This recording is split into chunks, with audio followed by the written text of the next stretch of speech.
Hello everyone, welcome once again. This is Prince. I hope you are doing well. So today we are going to talk about Playwright Fixtures, a very important concept of Playwright and confusing as well. So after watching this video, I hope you will get good clarity around what are Playwright Fixtures and when to use them. So what are fixtures? Fixtures are reusable pieces of setup and tear down code that provide test resources like a browser page, context, or custom data to your test cases. What does it mean? So when we write the test automation scripts in any test automation framework, test cases might need data that need to launch the application. So those all things can be handled with the help of fixture. As like in Selenium, we have WebDriver, we need to initialize the WebDriver and then we need to interact with the browser. So here Playwright relies on the concept of fixture. So we have some built-in fixture which automatically takes care of launching of browser, then creating the context, and at last creating a page where the actual interaction takes place. So these all things are taken care by the fixtures. So they help us managing things like browser sessions, authentication, test data, and many more things in a clean and maintainable way, because we write it somewhere and then we simply inject them as a fixture in the test case and they are automatically invoked depending on the need.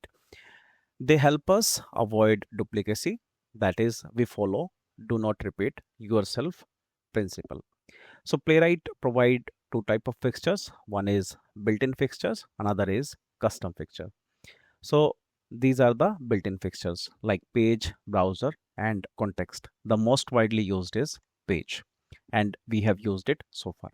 Talking about why we should use fixtures, because they are reusable code. So instead of writing again and again, we can write it somewhere and we can then inject it into the test cases and test case automatically invokes them. So they provide isolation, like individual test cases need the fresh resources like test data, the session, right, the browser window, right. So those things are provided by the fixtures.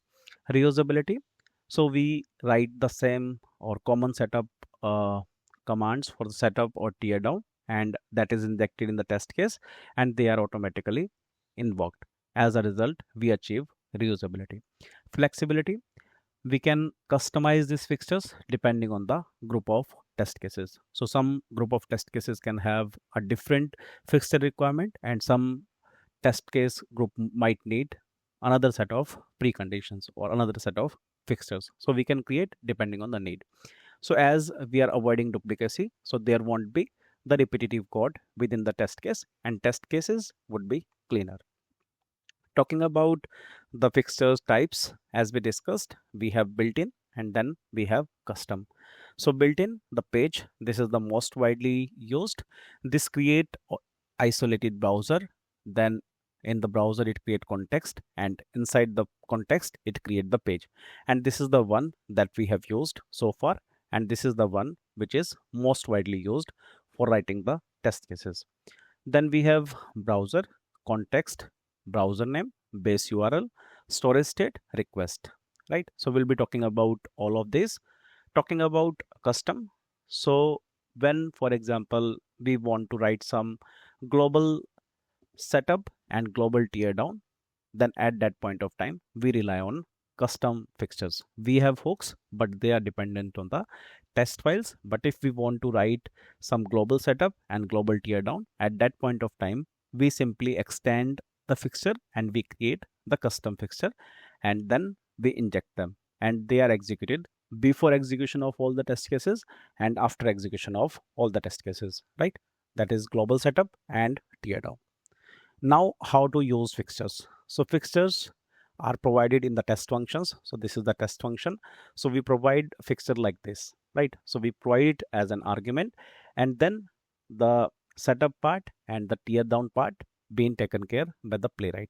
So in this case what happens is, so when we provide page, it automatically launches the browser, then it create a context in the browser and then it create a page and inside that page we launch the application, right. So everything is being taken care by Playwright just by providing this particular fixture. Now talking about built-in fixture, that is going to be the topic of current discussion, and in the next video we are going to talk about custom fixture, and we'll be talking about the global setup and tear down. So page. So this page automatically launches browser, create a context and create a page. I'll show you all by the demonstration, right?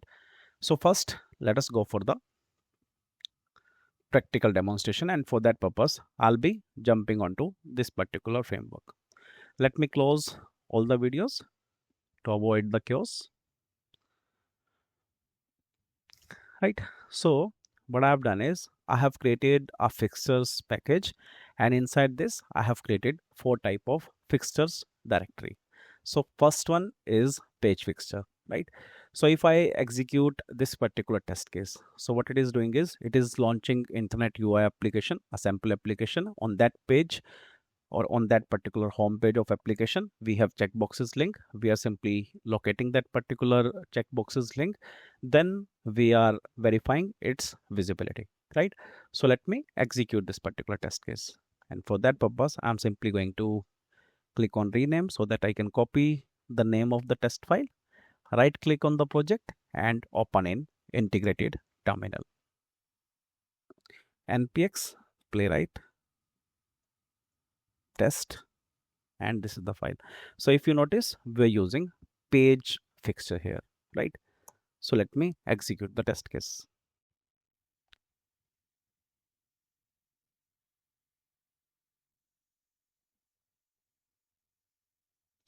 So test case got passed, report also got opened. Let me pull this report and let me close all other reports, right? So if you take a look at this particular test case report, if I show you before hook, so by default browser is created and launching of browser took place. Inside this browser a context is created which store cookies, session and other things, and inside the context a page is created. So these all things are automatically taken care just because of page fixture that we provided in the test case. Now we are navigating to the application and then we are verifying its visibility, and at last we have after hook which is closing these things. So first of all it is closing the page, then it is closing the context, and browser is automatically closed, right? So this is about page fixture, right? Let me close this particular report and let me stop this particular execution. Now coming back to browser. So suppose we have a requirement where we want to launch multiple context within a browser, right? So one user want to, for example, we have multi-user application. One user want to proceed with one set of conditions and another user want to proceed with the another set of condition, meaning the individual users have their own paths. So at that point of time we use the concept of browser. So let me show you. So this is the browser fixture, right? So in the browser fixture what I am doing is I have simply created test browser fixture example, right? And here I'm providing the fixture as browser. So first of all, from this browser I have created the context. In the previous case this was automatically created. Here I have created one context and I have created second context, right? And these contexts are isolated. They won't interfere with each other because they are two different users, okay? So in one I'm simply launching the application, then locating checkboxes page and then performing click operation. And in the second case, which is the second user, what I'm doing is I have created a new context, right? So this context one and context are individual context. Then we have created a page, right? So in the previous case these were automatically taken care of. We didn't create separately, right? Now in this second user we are again launching the application. This time we are locating this A/B testing page. We are performing a click and at last I'm just adding a timeout to show you the execution, right? So both the users are separate users and they are performing their own individual journey but within the test case. So like for example we have a chatbot sort of requirement where one user is sending the text, another user is verifying the text. So those sort of requirement we can use this, right? So let me run this particular test case, okay? So what is the name of this? The name is npx playwright test browser fixture.spec.ts. So let me execute this.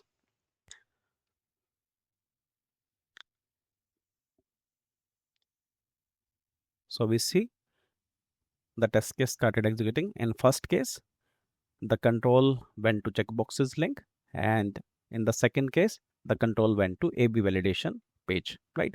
So on internet UI, we have two pages or two links. One is AB testing, another is checkboxes. So both the users went to different flow. So if I show you here, it simply created a browser fixture, right? It didn't create the browser, then context, and then the page. Here it only created the browser because we used browser fixture, right?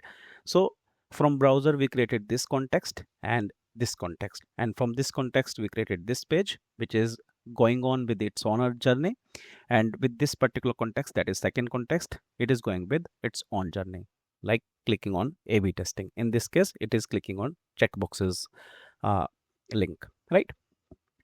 So to show you, maybe I can show you what exactly I'm talking about. Internet Hero Cup, right? So in the second user, I have clicked on A/B testing, and in first user, I clicked on checkboxes, right? So this is A/B testing, right? And this is checkboxes, right? So this is what I have shown, right? So this is about the browser fixture. Next one is context. So whenever we want to share sessions or cookies, at that point of time, we use context fixture. So what it does is, because of this, we create multiple pages under the same context, and we can share the session or cookies. So let us understand by the practical demonstration. But this is useful for SSO users or when we want to avoid login again and again. So now let me show you the practical demonstration. So for this purpose, I have created a context fixture.spec.ts, and this is the test case where I'm using context fixture. So from this particular context, I'm creating two pages. In first case, I have created this page one. I'm launching the application, navigating to login, then entering credentials, and at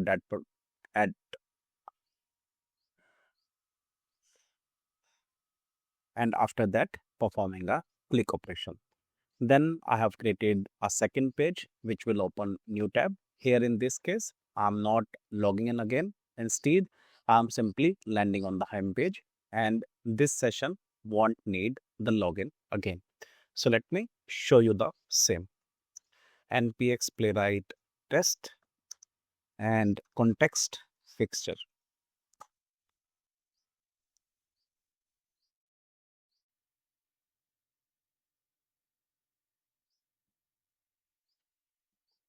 So you will see in first the login will take place, right? So login took place, and in the second it automatically landed on dashboard without needing to log in, right? So this is how we can share the context, right? So the report is opened, and if I expand before hooks, so you will see browser is created and then context is created, right? And from the context, two different pages are created, right? So if we compare between page, browser, and this particular context fixture, so in case of page, it automatically create browser, context, as well as page.